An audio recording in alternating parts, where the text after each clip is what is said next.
Hello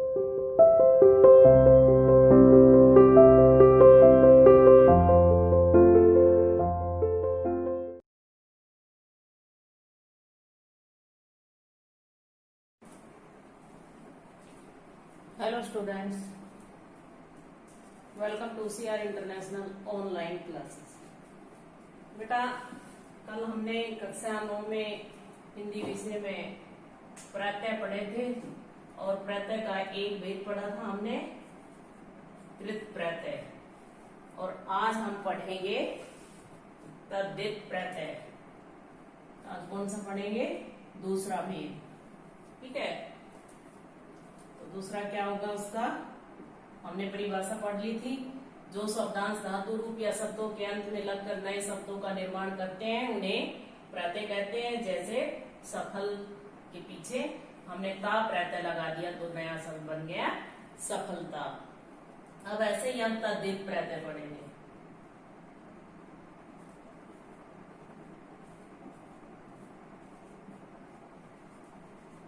अब देखो तद्धित प्रत्यय क्या होता है।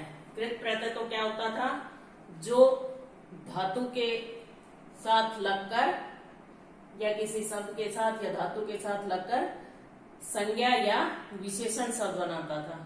अब ये क्या होता है कि ये जो प्रत्यय क्रिया धातु रूपों को छोड़कर, यानी जो प्रत्यय क्रिया धातु रूपों को छोड़कर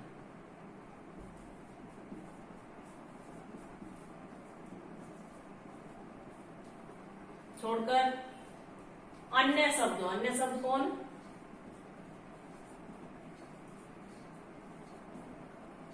अन्य शब्द है संज्ञा,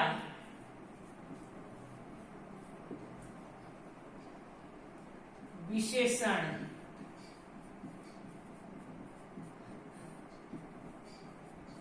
सर्वनाम, इनके साथ लगकर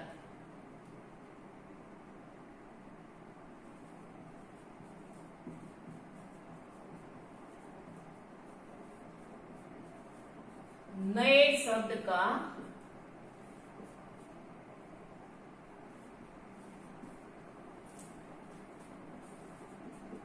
निर्माण करते हैं या बनाते हैं। ठीक है, तद्धित प्रत्यय क्या होते हैं? अब कि जो प्रत्यय क्रिया धातु रूपों को छोड़कर अन्य शब्द संज्ञा, विशेषण, सर्वनाम इनके साथ लगकर जो नए शब्द का निर्माण करते हैं वो क्या कहलाते हैं? तद्धित प्रत्यय कहलाते हैं। अब तद्धित प्रत्यय हिंदी के भी होते हैं, उर्दू के भी होते हैं और संस्कृत के भी होते हैं। इनकी अलग अलग पढ़ने की जरूरत नहीं है, हम इकट्ठा ही पढ़ लेंगे तो भी समझ आ जाएगा। ठीक है, अब उदाहरण देखिए इनके कि जैसे आई प्रत्यय लगाना है। प्रत्यय हमारा आई है, इससे ये प्रत्यय लगाकर हमने शब्द बनाना है तो क्या बना देंगे? चतुराई, बुराई, ठीक है, अच्छाई, भलाई, ये सब क्या बन जाएंगे? तद्धित प्रत्यय के उदाहरण। ठीक है, ऐसे ही आस प्रत्यय जो मैंने कल बताया था आपको कि मिठास, मिठास क्या है? मीठा, मीठा भाववाचक संज्ञा। तो क्या बनेगा? वो आस प्रत्यय लगा देंगे तो मिठास बन जाएगा। और ये मिठास क्या है? विशेषण, यानी ये किसी की विशेषता बता रहा है। गन्ने में बहुत अधिक मिठास है तो गन्ने की विशेषता बता रहा है। तो तद्धित प्रत्यय वही होते हैं जो धातु रूपों को छोड़कर संज्ञा, सर्वनाम, विशेषण के साथ लगकर नए शब्दों का निर्माण करते हैं। आगे बुरा क्या है? बुरा संज्ञा, बुरा जमा आई, क्या हो जाएगा, बुराई। ठीक है, तो इसका क्या होगा, ये संज्ञा शब्द है, ये हमारा संज्ञा शब्द है। ठीक है, इसके बाकी हमने जो पढ़ ही लिया था, जैसे उदाहरण के लिए अब मान लो तद्धित प्रत्यय में उदाहरण लिखेंगे। देखो, बंगाल जमा ई, क्या होगा, बंगाली। और ये बंगाल क्या है, ये संज्ञा शब्द है, यहाँ तद्धित प्रत्यय ई हो गया। ये जो ई है ये हमारा तद्धित प्रत्यय है। ठीक है, ये आपकी किताब में बहुत सारे उदाहरण दिए हुए हैं, सारे उदाहरण पढ़ लेना, और जो ना आए वो पूछ लेना, पेंसिल से करके देख लेना। अगर कोई गलत होगा तो उसे हम इरेज करके दोबारा से सही कर लेंगे। ठीक है, इसलिए अपनी बुक में या नोटबुक में जहां भी आप करते हो पहले एक बार पेंसिल से फिल करो, और फिर उसको टैली करने के बाद फिर आप उसे पेन से कर सकते हैं। ठीक है, अब जो हमने परसों के असाइनमेंट में, यानी आज जो असाइनमेंट गए, इससे पहले वाले जो असाइनमेंट में हमने आपको एक्सरसाइज दी थी करने के लिए, तो उसमें आपको कोई दिक्कत आई या कोई ऐसा हो जो ना समझ आया हो, वो हम दोबारा से समझा सकते हैं, दोबारा से पढ़ सकते हैं उसको, और दोबारा से कर सकते हैं। जैसे देखो, मैंने आपको दिया था कुछ एक उदाहरण इसमें किए हुए भी थे जो आपको करने के लिए भेजे थे, जैसे मानवीयता। अब कुछ एक शब्द ऐसे होते हैं जिनमें दो दो प्रत्यय भी होते हैं, कुछ एक शब्द ऐसे होते हैं जिनमें उपसर्ग और प्रत्यय दोनों होते हैं। जैसे अब देखिए, ये है मानवीयता, इसमें मूल शब्द क्या होगा, मानव। मानव हमने निकाल दिया यहां तक। अब ये क्या बचा, ये कौन सा, बड़ी ई है, और जमा ता। तो आपका जो पहला उदाहरण था वो यही दिया हुआ था, जो आपको अभ्यास के लिए करने के लिए दिया हुआ था। उसमें दिया हुआ है मानव, आगे जमा करके खाली जगह छोड़ के जमा दे रखा है, ये आपने फिल करना था। तो यहाँ आपने क्या भरना है, ये, और यहाँ क्या भरना है, ता। इसी तरह से धार्मिकता, धार्मिकता, तो इसमें क्या होगा, मूल शब्द धर्म और एक।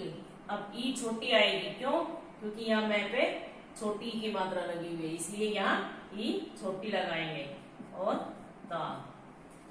समझ गए। ऐसे ही अगला है बाजारूपन, तो ये क्या होगा, बाजार, मूल शब्द क्या दिया हुआ है, बाजार, और रू, ऊ प्रत्यय है, रू है ना, तो उसमें कौन सा ऊ, बड़ा ऊ, और अगला पन, यानी इन सब में दो दो प्रत्यय लगे हुए हैं, इसलिए आप उनको ध्यान से करें। ठीक है, और फिर भी अगर नहीं समझ आया होगा तो मैं दोबारा से आप मेरे से मैसेज कर देना या कॉल कर देना। मैं आपको ये जो आज असाइनमेंट भेजा, मंडे का जो असाइनमेंट आएगा उसमें मैं आपको, आप मेरे पास पिक भेज देना, जो नहीं आए उनको मैं सॉल्व करके आपके पास आंसर भेज दूंगी। ठीक है, लेकिन करना जरूर, चाहे वो गलत हो, जब तक आप करोगे नहीं समझ नहीं आएगा। अपने हाथ से करके देखोगे, चाहे गलत ही हो जाए लेकिन करके जरूर देखना है। उसको हम बाद में ठीक कर सकते हैं, लेकिन छोड़ना नहीं होता है। ऐसे ही पेपर में चाहे आए ना आए, सोच के समझ के लिखना सब कुछ होता है, छोड़ के कुछ भी नहीं आना होता है। तो इसलिए जो एक्सरसाइज आपको करने के लिए दी जाती है वो करनी जरूर होती है। ठीक है, अब ऐसे ही जो क्वेश्चन नंबर 14 था, अभ्यास में करने के लिए आपको दिया था, उसमें क्या था, निम्नलिखित शब्दों में से उपसर्ग और प्रत्यय पृथक करके लिखिए। यानी उपसर्ग है तो वो भी हटाना है और प्रत्यय है तो भी निकालना है। आप देखो लिखा हुआ है, जैसे ऊपर एक उदाहरण करके दिखाया हुआ है, अलौकिकता, तो उसमें लिखा है ए जमा लोक जमा इक जमा ता। देखो अलौकिकता, इसमें से मूल शब्द, उपसर्ग, प्रत्यय सब कुछ अलग करना है। तो कैसे करेंगे हम, उपसर्ग लिखेंगे यहाँ और मूल शब्द, फिर प्रत्यय और फिर प्रत्यय, यानी दो प्रत्यय। तो अलौकिक में ए क्या है, उपसर्ग, लोक, लोक क्या है मूल शब्द, प्रत्यय क्या है इक, और दूसरा प्रत्यय क्या है ता। समझ गए, एक ही शब्द में उपसर्ग भी है और दो दो प्रत्यय भी है। किसी में नहीं भी होगा, जरूरी नहीं है सब में ही है, किसी में नहीं भी हो सकता, तो नहीं है तो उसमें मत करो। आप एक निकाल सकते हो, एक निकाल दो, दो निकाल सकते हो, दो निकाल दो, ठीक है। इसलिए जैसे अपमानित, अगला शब्द क्या है अपमानित,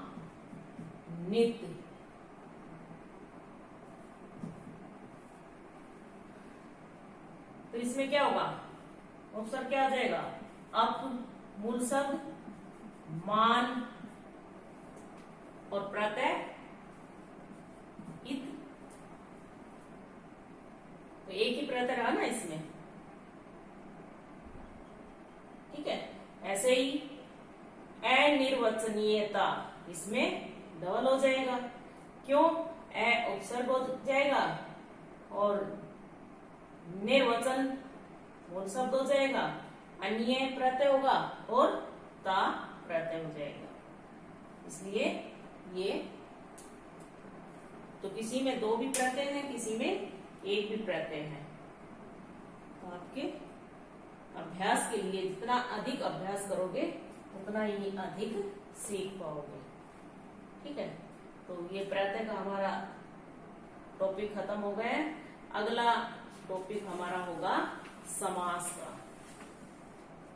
जो हम शुरू में पढ़ चुके हैं। क्वेश्चन जिसने नहीं लिखे हैं वही क्वेश्चन बनते हैं। प्रत्यय किसे कहते हैं, उपसर्ग किसे कहते हैं, ठीक है। उपसर्ग की परिभाषा उदाहरण सहित लिखिए।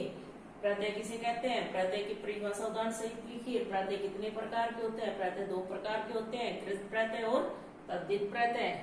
बस यही क्वेश्चन बनते हैं इस लेसन में। अगला हमारा जो लेसन होगा वो समास का होगा, तो वो हम मंडे को पढ़ेंगे, यानी अगले लेक्चर में पढ़ेंगे, ठीक है।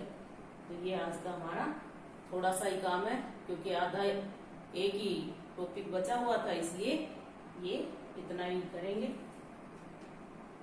इसमें अगर आपको कोई दिक्कत हो तो फोन करके पूछ लेना, या व्हाट्सएप पे पूछ लेना, या कॉल करके पूछ लेना। ओके बेटा, थैंक यू।